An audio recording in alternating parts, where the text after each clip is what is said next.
My name is H.A. Goodman, and I'm an author, columnist, and journalist. Hit subscribe right now to this channel. We're on our way to 140,000 subscribers. Check out my Second Amendment channel, a wonderful segment with a Ruger. It's a Colt 45 model revolver, and it's awesome. Check that out. My latest Jerusalem Post op-ed is below. Share that on every social media platform you have. Why Democrats embrace anti-Semitism and anti-Israel bias. That is in the Jerusalem Post. It is below. Please, on every social media platform you have, share that op-ed. Very important to me. And sheds light into just one of the many insidious aspects of the Democratic Party. Ladies and gentlemen, Trump is about to declare a national emergency regarding funding for his wall project. Now, I do not believe the courts will strike this down. I do not believe the Supreme Court or lower federal courts will strike this down because there is a national emergency. Because YouTube policies actually prevent me from explaining the heinous atrocities that are committed. Now, let's just forget about the flow of illegal narcotics, the trafficking of fentanyl and heroin, all of these narcotics. Let's just forget about that for a moment. And all the criminal behavior that is trafficked, human narcotics, all of that stuff. Let's just talk about the individual atrocities that I can't even discuss because of YouTube policies. If I were to say certain words, if I were to discuss certain things that take place, that's it. It's not, you're not allowed to say certain words. That's how bad it is. It was called an existential threat by General John Kelly, one of the adults in the room, that supposedly stopped Trump from, bringing home Americans from never-ending conflict, which is why all Bernie voters should vote for Trump.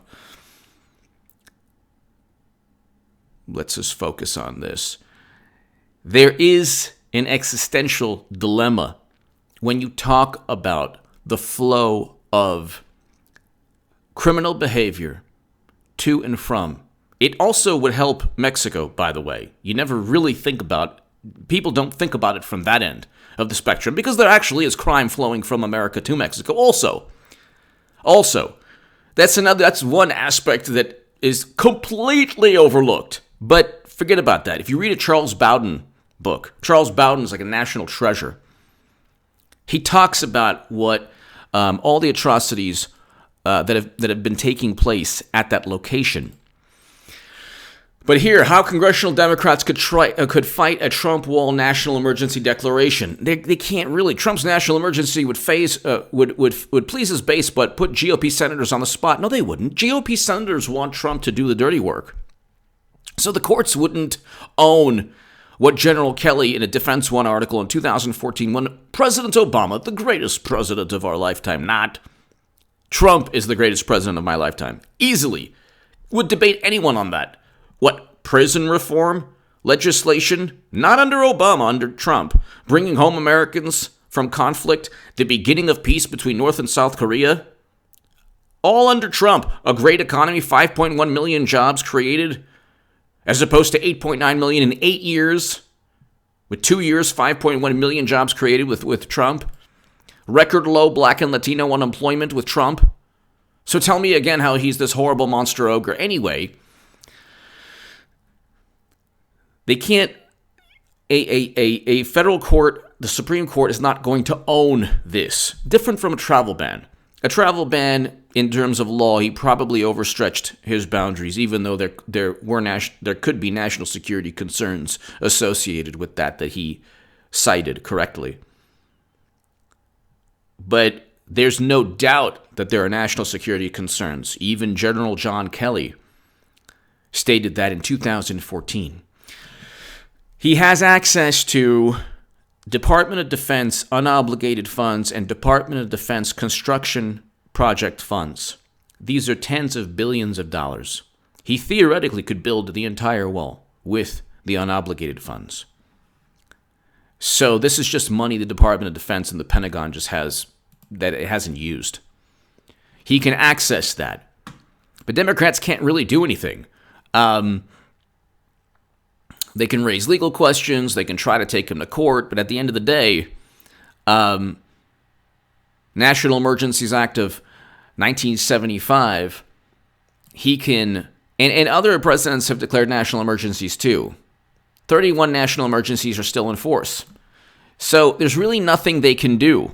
There's nothing they can do short of trying to whitewash or sugarcoat what's taking place at the border. There's really nothing they can do.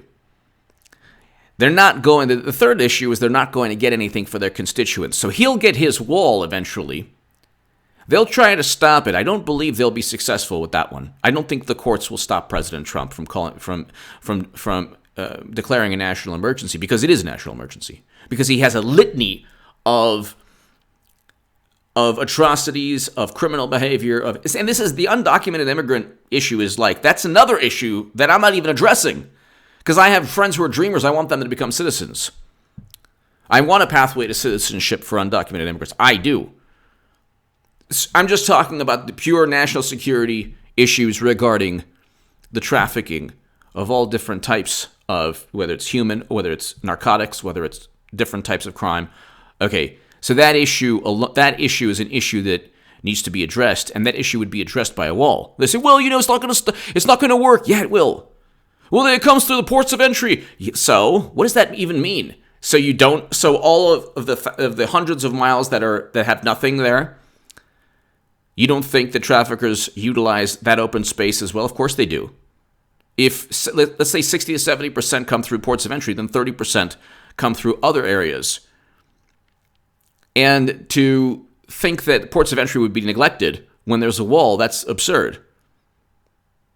So that's not a rebuttal to the wall. The wall is a symbol to Democrats, just like Trump is a symbol. Trump symbolizes things. Trump is a president who has presided over landmark prison reform legislation. That's a progressive issue. Well, Hillary Clinton took prison lobbyist money. And then you have Beto O'Rourke, who's taken more oil and gas lobbyist money than anyone aside from Ted Cruz. He's taken the second most prison oil and gas lobbyist donations, second most. And then, of course, they're like, oh my God, Green New Deal. 2/3 of the world's cobalt is found in the Congo. Check out my last segment. It is a human rights catastrophe.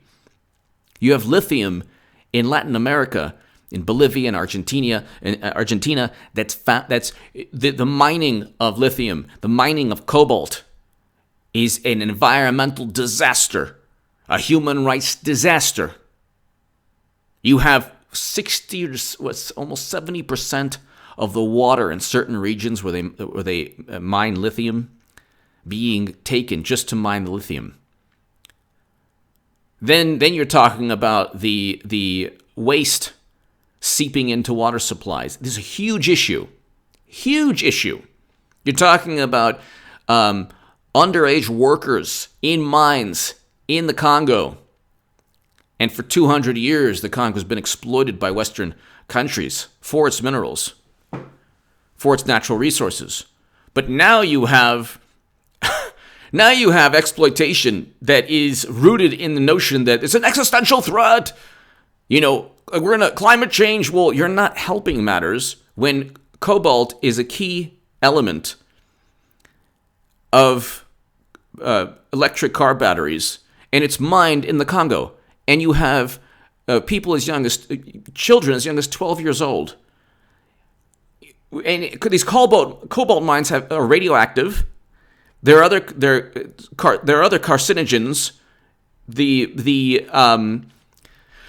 Just breathing in all the toxic chemicals when you mine cobalt, the health standards in these mines are non-existent.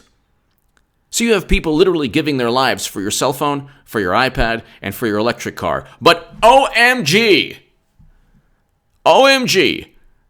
people in the Congo suffering long-term health disasters, their lifespan shortened.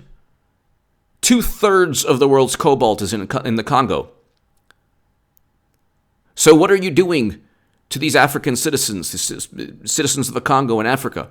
What are you doing to these people when 2/3 of the world's cobalt is in Africa, and you need cobalt, a whole lot of it, to manufacture these batteries?